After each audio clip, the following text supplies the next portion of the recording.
and welcome to Framing the Foundation podcast. I'm your host, Sid Parulkar. We are very excited to bring you another guest on this podcast. We will be speaking to Dr. Josie Gayton, who has a PhD from Institute of Cancer Research from London. Josie is currently working as a chief operating officer for a radiopharma oncology-focused company called Precirix. Other than that, Josie also serves on the strategic advisory board of Par Clinical. And I've known Josie for quite some time now, but she joined our board in May of 2024. She has extensive experience working across multiple functions, from regular affairs to clinical operations to program management. Prior to joining Precirix, she was also the VP of program leadership and chief of staff at Aglia. And in her previous roles, she has served in multiple leadership capacity at Ipsen and Servier. I'm very excited to have her on this podcast. We'll dive into discussions about her experience with radiopharma and also nudge a little bit about what's happening to understand her perspective on what's happening with AI. So stay tuned and let's just dive in. Josie, thank you so much for taking the time to join this Framing the Foundation podcast. I think as you're aware, I think the podcast, our goal is to really focus on continuous education. But I did a little bit of introduction before you joined the call about your background. Tremendous experience, 20 plus years of industry experience working across multiple different functions. But I think it would be good for viewers and listeners to know about your journey and how your career has evolved. But I appreciate you joining us today. Absolute pleasure to be here, Sid. Thank you very much for giving me the chance to talk to you and tell people about my career. So I did a PhD at the Institute of Cancer Research in London. And at that time, I really had no concept about the pharmaceutical industry. I didn't know really what I was going to do with my life, but I just knew that I kind of liked science and I didn't really want to go get a proper job. So I thought, PhD, go be a student for a few more years. During that time, realized that I probably didn't want to stay working in a lab, but didn't really know what else I wanted to do. And I discovered the pharma industry. And so my first job post PhD was in regulatory affairs for Lorex Santalabo. And that was actually a really great place to start, because in regulatory affairs, you get to see how the whole industry hangs together. I work with the manufacturing people, I work with the clinical people, I work with the preclinical people, I worked across the board, and I got to sort of see how you go from a kind of idea through to a commercial product and start to think about where I might fit into that and what I was interested in. At that time, I was relatively young, a lot younger than I am now. Didn't have a car, and I got to know a bunch of CRAs. And I thought, actually, I want to be a CRA because they get company cars. So my entire career is based around the fact that I wanted a car. Got to know a few of them. My then boss left and moved to another company, and they were looking for CRAs. So she contacted me and said, you should come to Servier. We're looking for CRAs. Come and join us.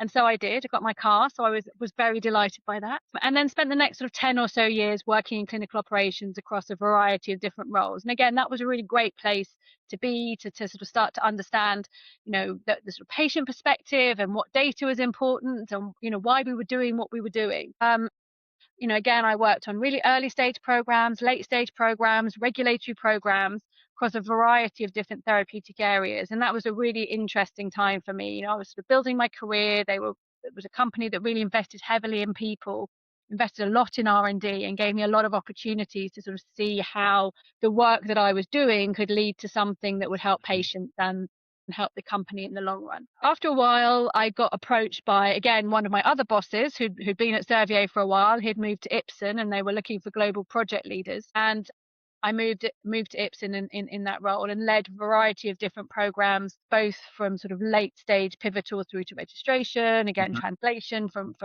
preclinical into the clinic, integration of different assets from different companies. And again, program leadership is a bit like regulatory. It's a really brilliant place to try and understand how everything fits together and how the early stage strategy impacts what you're going to be doing later on and what you're going to be able to do with that asset. And so that gave me a much more sort of commercial view, I think, to what we were doing. And, and also sort of the end goal, with the creating a medicine that's going to help a patient in the long run, whilst also, you're a commercial entity as a pharma company. That's true.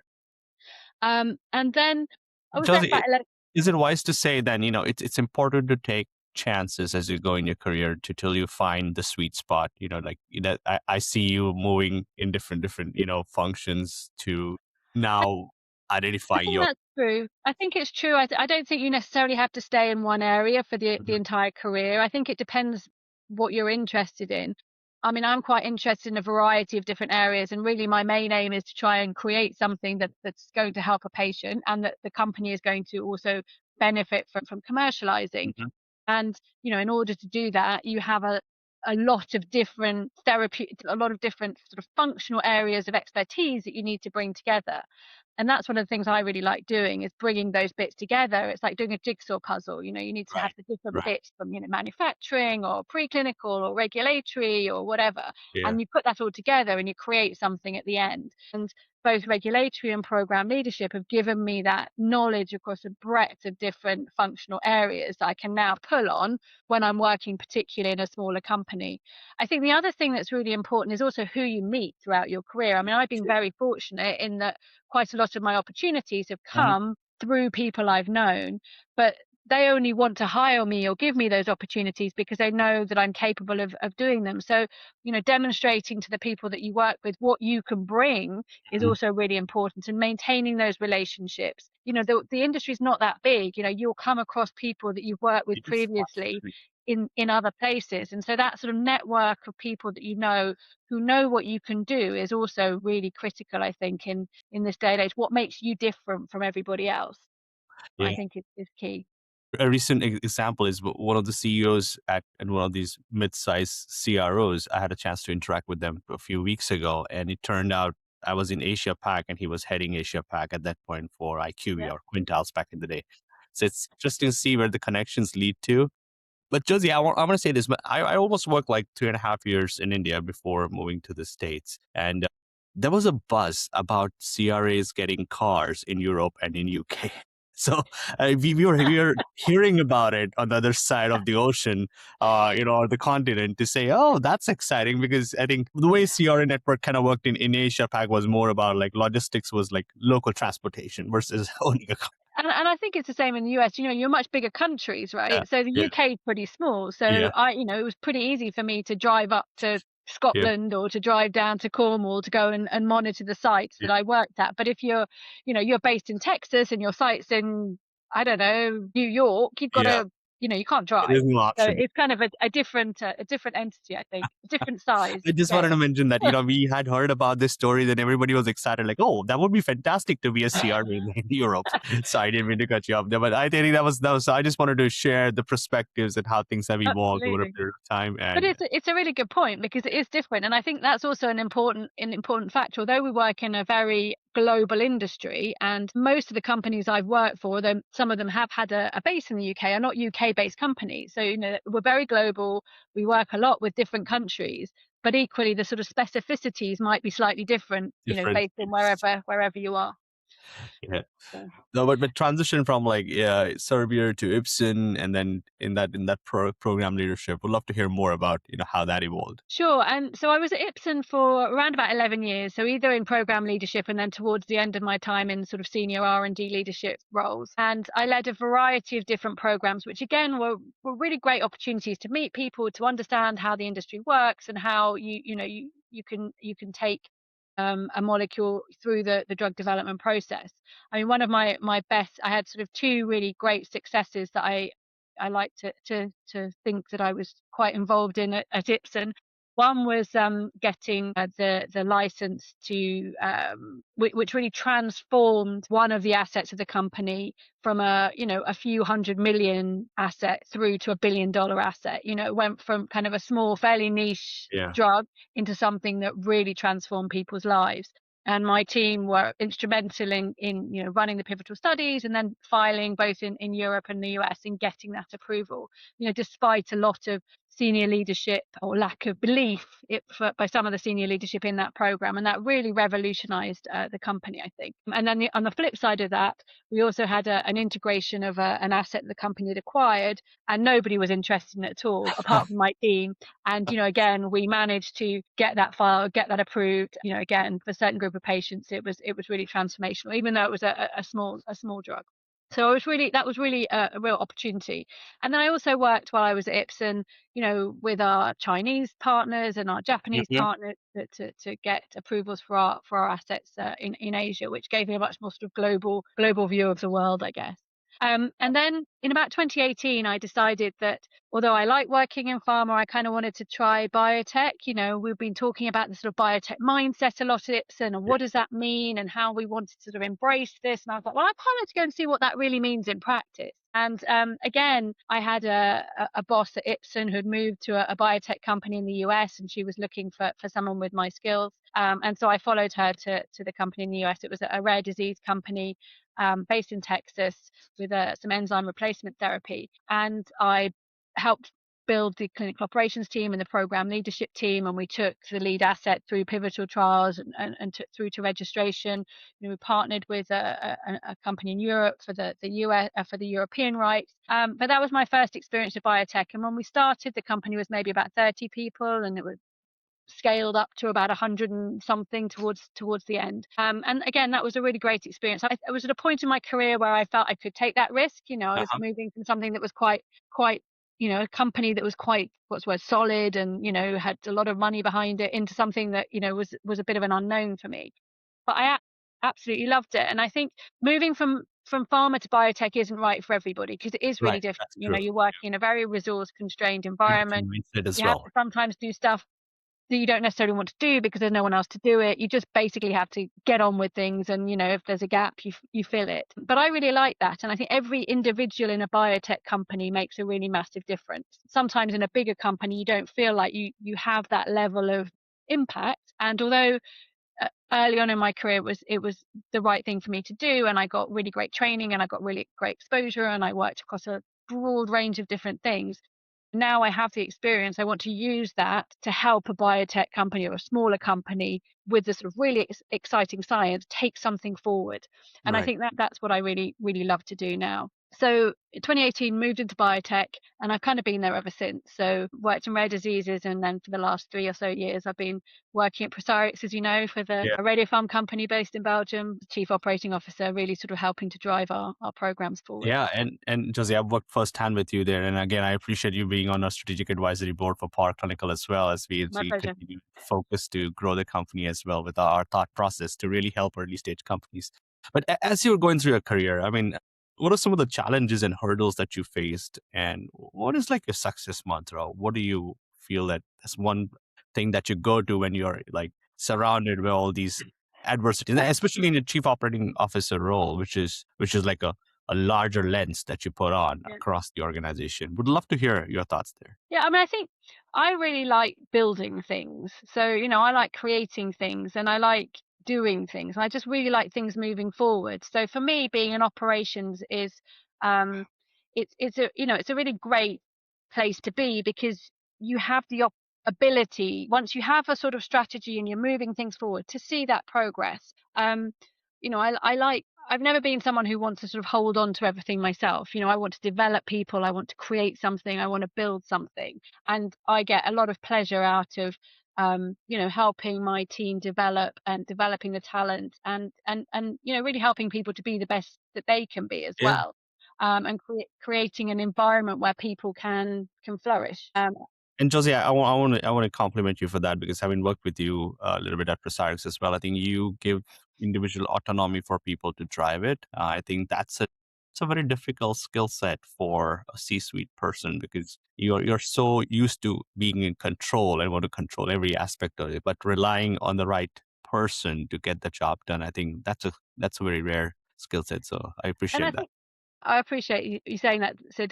But I think really in biotech, that's absolutely critical, because I think, at its core, I really believe that kind of leadership is that ability to align people and create the sort of direction and drive things forward and make meaningful progress. But it doesn't mean you have to do everything, and you're not always the right person to do everything.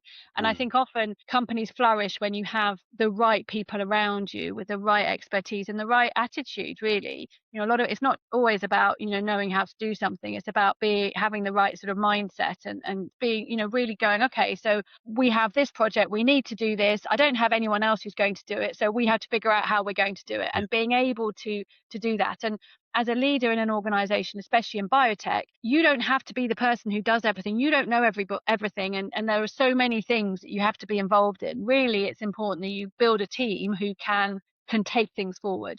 And your role as a leader is to make sure people understand what the priorities are, what are the sort of short-term operational deliverables that you need to do to reach that long-term vision. You kind of need to be really laser focused on getting everybody aligned Yeah. behind that vision, and then letting them go with it, because everyone will be far more successful if you let Yeah. that happen. And this is what I've seen, like a lot of companies, small biotech companies struggle is, people in leadership positions trying to hold on to the, despite of not being subject matter experts, trying to Mm. hold on and take decisions on behalf of such subject matter experts, which technically has a detrimental impact down the line. So I completely agree with you. Like hire the right people, let them do their job, and get out of the way. Let them focus on it. And I think great leaders are kind of, well, I see myself as an integrator, right? So I feel that my job as a leader in an organization is to make sure that I integrate all of the bits that happen, whether that's the data, the people, the strategy, and make it all cohesive. And in biotech particularly, you're always working um, in a world with a lot of uncertainty and a lot of Mhm. ambiguity. And you have to be able to make decisions based on imperfect data, and also based on potentially not having the resources or the expertise around the table that you would if you worked in a big pharma company. So you have to be able to make decisions based on imperfect data and minimize the risk whilst doing so. So you're kind of in this sort of balance between, speed, Yeah. yes, you need to do it fast. Yes, you're going to have to take some risks to make it Yeah. happen, but equally you kind of want to, minimize the potential impact on your investors and give yourself the best chance of success. And I really strongly believe that if you have a good team of people around you, you need to give them the chance to shine as well. I think it's, when you're a very small company, very early stage, one or two people can sort of do everything, but there comes a point pretty quickly where you need other people involved. And I Yeah. think, building that right team and giving people the autonomy and but also the support to be able to flourish is important, and to build something that's able to move your program forward. That makes perfect sense, and something that we are trying to also build here at Park Chronicle is to really build that foundational team Mm. for early stage companies, and that's where thank you so much for your leadership in terms of guiding us through that process. But as you know, with the current role and with the industry trends, radio pharma has been in the spotlight for the last, I would say, 4 or 5 years, or probably longer than that. But I have pretty much been exposed to it for the last 6 years. How do you see the field evolving, and what are some of the challenges that you feel are still existing in that, which are hampering the growth of some of these fantastic technologies and assets that are coming in, but lack the infrastructure? Yeah, so it's a great question. And I mean, I started my radio farm journey when I was at Ipsen. So I worked at Ipsen at a time when AAA were looking to out-license Lutathera. Okay. And at the time, we did do due diligence on it, but unfortunately, we couldn't quite, I think, couldn't quite match Nova. So they ended up with the asset, and we didn't. But we did acquire a company called Pharm, and we also acquired another radio farm asset. And it was very new at that time. There wasn't a lot of real knowledge about what the regulatory pathways were. There wasn't a lot of availability of isotopes.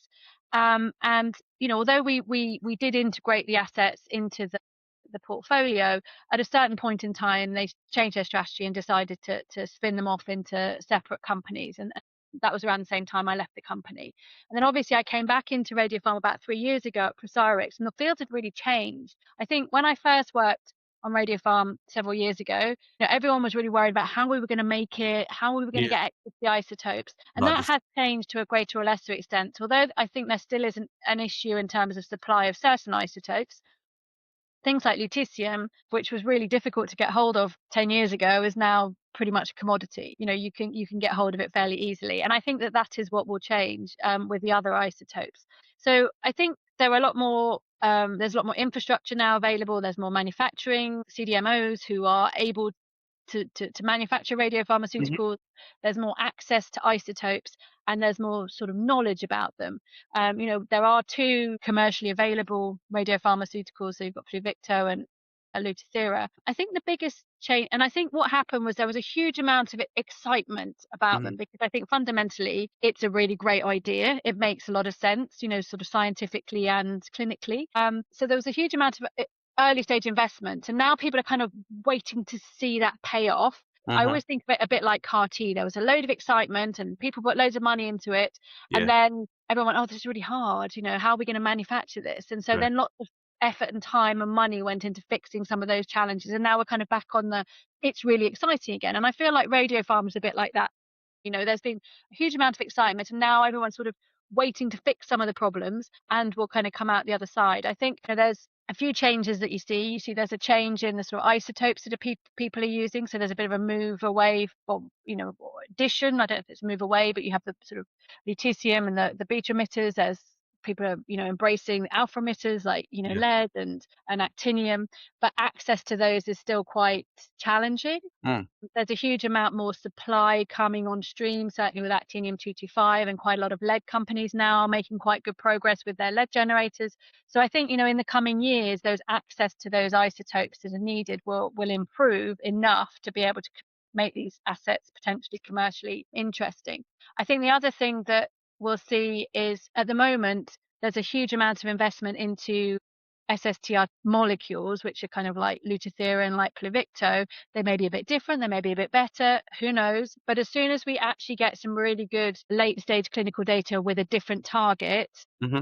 with a potential for a commercial product, I think that's when you'll sort of start to see a huge or some of the sort of return on that investment coming through. There's sort of the FAPs or the Right. Yeah. lots of stuff out there that's kind of interesting, but hasn't yet got to that point that's really demonstrated that it can become more mainstream. And I think you're going to see more. At the moment, it's fairly sort of specialized groups of physicians who use radiopharmaceuticals. You can sort of see, as you potentially have more potential targets, it becoming more of a sort of common pillar of oncology treatment, if you like. We're not quite there yet. Mm-hmm. Imaging is definitely improving.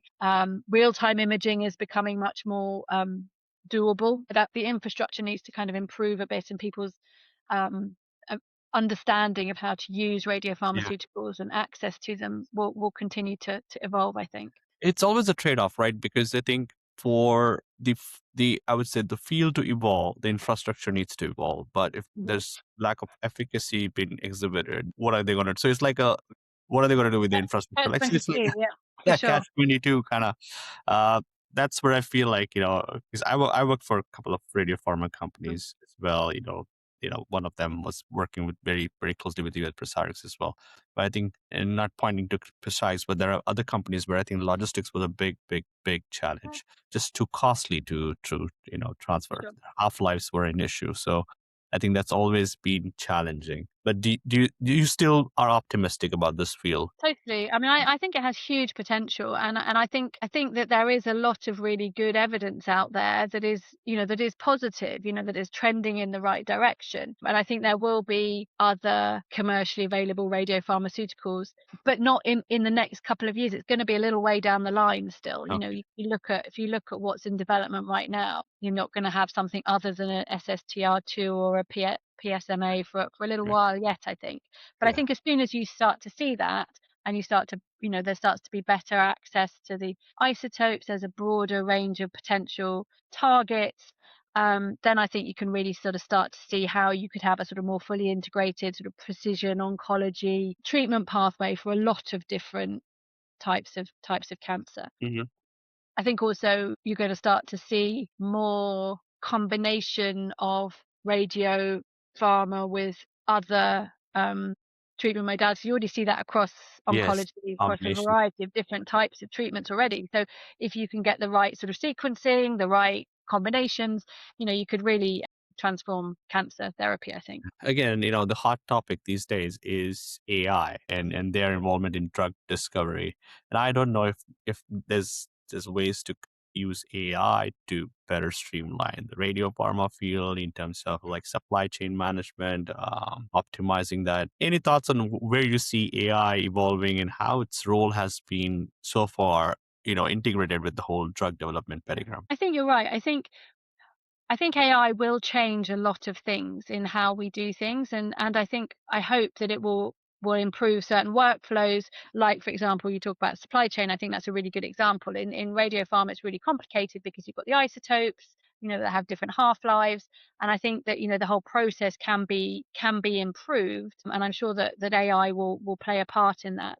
The place I see the biggest impact, and certainly in the short term, is really around um, selecting targets. I think we're going to move. So I think AI is going. So biology is becoming more sort of predictive rather than experimental, Mhm. if you like. And I think I can see that with a lot of the companies at the moment that sort of work in the drug discovery space, we will get to a point where AI is much more instrumental in selecting and choosing the right targets and finding things that are more likely to be successful. And I think where you'll end up having the bottleneck in the shorter term is how you then translate that into a clinical product and into something for patient benefit and demonstrating that it works in reality. So I think at the moment, there's a lot of discussion about what's the right target. I think AI will help us choose the right targets more quickly, and the sort of iterations and cycle times will reduce, and less money will get wasted on moving Mhm. targets that are never going to work forward. And then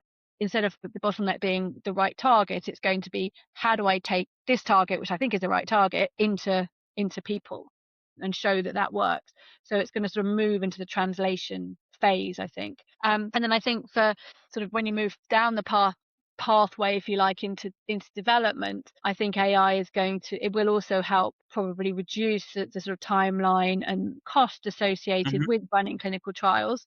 The sort of real-time data and the sort of feedback loops you can get to adapt your clinical trials is going to become a really important thing. If you think about in the past, we used to spend a lot, or we still do spend a lot of money in drug development and drug discovery that doesn't actually then translate into a viable drug that's going to help patients. I really hope that over the coming few years, we see AI helping to target that investment into the right things. So you're still spending the same amount of money, but at the end of the day, you come out of it with something that's helping a patient Patient, yeah, makes sense. with Yeah, something they need. We always hear these sort of statistics about the number of drugs you need to discover to get one commercially yeah. viable drug, hundreds. And, think about how much money that costs. If you can target that money into something that is going to have a higher chance of actually translating into a drug that's going to bring patient benefit, that's got to be a good thing for everybody.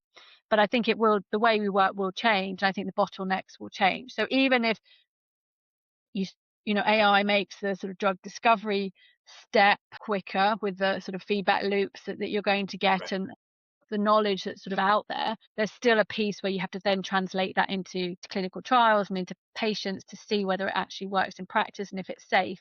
But even there, I can see sort of the way that we adapt our clinical trials to take into account data in real time, and then make sure what we're getting at the end is valuable, will also change. Makes sense. Yeah. Interesting to see how the regulatory authorities also adapt the way that they review data and review submissions, because that will also have to change. I think we're in for a period of period. Yeah. Yeah. Yeah, I think it's a very pivotal moment in our industry in terms of how we will adapt, evolve to AI. I think it is significantly going to impact our industry in terms of how we develop drugs, and I think that's what you're trying to summarize right now. But do you see any challenges with AI at this point, or do you think we're moving in the right direction? There are a lot of challenges. I mean, I think there's a huge number of challenges and uncertainties, and you have to trust the data that's going in and coming out of it to an extent. Yeah. So I think we're not quite at a point where everyone really fully believes That's 100% what makes everything me that comes seriously out. nervous about it, like garbage in, garbage out, right? So it's like, Exactly. And I think you're always going to need to have some sort of checks and balances to make sure that what comes out of it makes sense. yeah, And you're going to have to do you can't know you're going to have to do some wet work to make sure that what you see coming out of your modeling actually is what you see in real life. And we're not yet at a point just to for AI generated algorithm or program to spit something out for us to go, yes, yes, yes, we could just turn that into a drug and give it to patients. We're far, far from that. You still need to do all of the wet work in the lab and in that people. that's where I feel like there's a lot of nervousness within the industry about, AI is going to replace jobs. But I feel that AI is going to help consolidate jobs, where I think you'll be more in a more, I would say, validation role, where you're I ensuring think it that. will change. And I think that's what we're going to see across the whole of society is AI will get rid of some jobs, but I think it will also create other jobs. And I think there's jobs that we haven't even thought that we need yet that will Yes. suddenly become, jobs because of AI and the things that we can do that we couldn't do before. And I think it's true that the skills I had coming out of university will be Oh, different. Kids coming out of university now, or young adults coming out of university now need different skills. They're going to need to understand, how to work in a lab, and then also how AI works and yeah, what tools that they can use. I mean, I see it more of as a tool than anything else. I think it's a tool that can help us. Doesn't mean it doesn't have its challenges. And I think for sure it will. The number of certain roles will change. For example, in the past, if you think about how long it used to take from last patient, last visit to database lock or to filing or whatever, that time can be significantly reduced now, and you don't necessarily need many people to get to that point. So I yeah, think, but then you do need people to do other roles at other times that you probably didn't need in the past. So I think it's just going to change the balance. I mean, it probably will reduce certain roles, yeah. but I think it will create others. Yeah, no, and I think I was talking to another chief operating officer from a company called Byberg Health, and they're into real world evidence. Yeah. And she mentioned that AI will not replace our jobs, but will be an add-on to what we are doing to help improve the quality and how quickly we can get done. So I think, and again, not trying to dive into that too much, but they could be like 4 working days, instead of 5 working days. So we Yeah. do more with less. But yeah, I think that's where I see that entire And field I of. think in the past, I think, especially in our industry, you had a lot of sort of subject matter experts in certain areas. So you're an SME in, I don't know, stats, or an SME in clinical operations. I think what we'll see is people needing to know more about, maybe less about more. So in a way, I see that as the sort of my current job, if you like. As a Mhm. chief operating officer, I need to interact with lots of different functional areas. I don't need to understand all of their functional areas, but I need to know enough about them to challenge them and to ask the right questions and to make sure we're doing the right things. I'm not the expert in that area. And I think as we progress and AI becomes more of a tool that we use all the time, people are going to need to have a broader understanding of what is happening and how it all fits together. So perhaps you're going to end up in a situation where you need fewer SMEs, but more sort of people with a sort of general view of how things work. That's great. Josie, again, we are 30 minutes into the conversation. Time just flew by. But I appreciate your time. Thank you so much for being part of this podcast. I think that this is, again, a continuous education improvement process to really help our next generation of team members, or I would say professionals coming to the pike, to learn from industry experts like yourself on what it takes to. I keep saying this. You have to go through the grind to really understand what it Yeah. takes, and you should have the perseverance to really be patient, take one step at a time. And this goes back to one of the points you mentioned about like coming out of university, and sometimes you are just raw and don't Mm. understand where you're headed. That happened to me as well. I had no knowledge of clinical research coming out of pharmacy. All I knew was either production or Yeah. sales. And that's pretty much all I had. And this just happened to me. So I think that's where I think the exploration process is important. I think people coming out of the universities have to be open to that, to Yeah. understand where they fit, Absolutely. where they belong, and how they can evolve and grow there. But again, I appreciate your time. Thank you so My much. pleasure. Yeah, I'll my just pleasure. put a link to your LinkedIn profile in the comment section. So if anybody wants to engage with you, they can definitely reach out to you, connect with you, and get to learn more about you. Fantastic. Josie, again, thanks so much. Thanks for your time. My pleasure. Thanks, Yeah. Sid.